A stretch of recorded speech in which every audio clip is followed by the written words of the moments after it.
আসলে পছন্দ করে বিয়ে করছি তো, বাসর ঘর সাজানোর কোনো লোক নাই, তাই নিজের বাসর ঘর নিজে সাজালাম।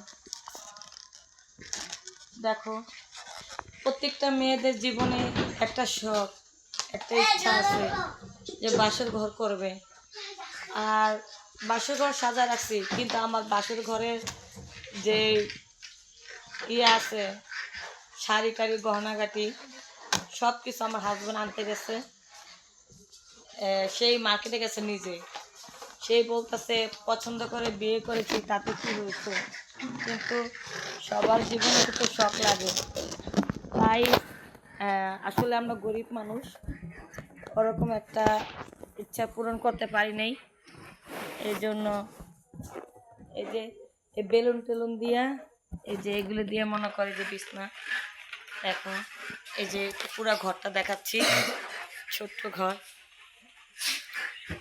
দেখো এই পুরো ঘরটা সাজাইলাম। আজকে আমার বাসার ঘরে নাচ আমিও করব। আসলে ডান্স করতে চাইছিলাম, কিন্তু এটা খারাপ দেখা যায়, ঠিক না? নিজের বাসর ঘর নিজে করব, নিজের বউ নিজে সাজবো, নিজে বাসর ঘরটা সাজালাম।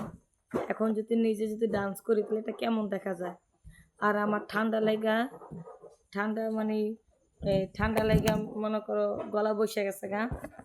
তাই আসলে এরকম বিয়া হওয়াটা ঠিক না। তোমরা সবাই গার্জেনের পছন্দ মতন বিয়ে করবা, মানে তোমাদের গার্জেনটাই করবে। এখন এই যে দেখো কত সুন্দর বেলুন, বেলুন ফুটাতে ভালো লাগে। আচ্ছা,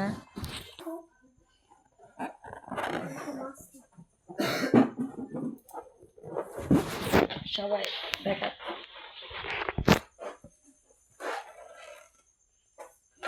তবে ভাইপোটা খারাপ, যেহেতু আমরা বাসর ঘর করতেছি,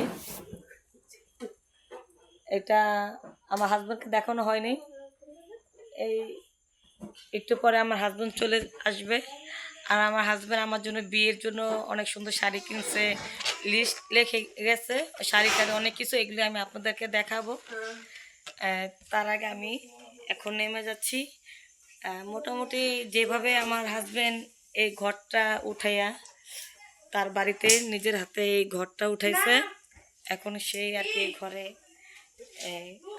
আমার শ্বশুর শাশুড়ি নাই, ছোটবেলায় মানে মারা গেছে, সে নিজের পরিশ্রম দিয়ে এই ঘরটা সাজাচ্ছে।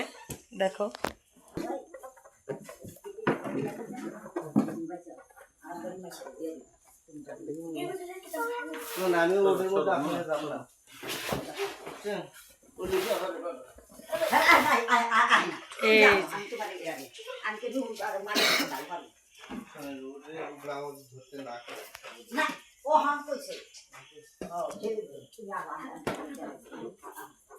দেখেন হয়ে গেছে আমার ঘরটা, দেখলেন। তা বন্ধুরা, যারা ইউটিউব থেকে দেখবেন অবশ্যই সাবস্ক্রাইব করবেন, যারা পেজ থেকে দেখবেন ফলো দেবেন। সবাইকে বাই বাই। আর বাসর ঘর দাওয়াত রইলো, সব কিছু দেখাবো পরে, মানে এই যে কাপড় চোপড় যে মার্কেট কিনে আনবে এগুলো আমি পরে দেখাবো, আবার অন্য কিছু ভাবেন।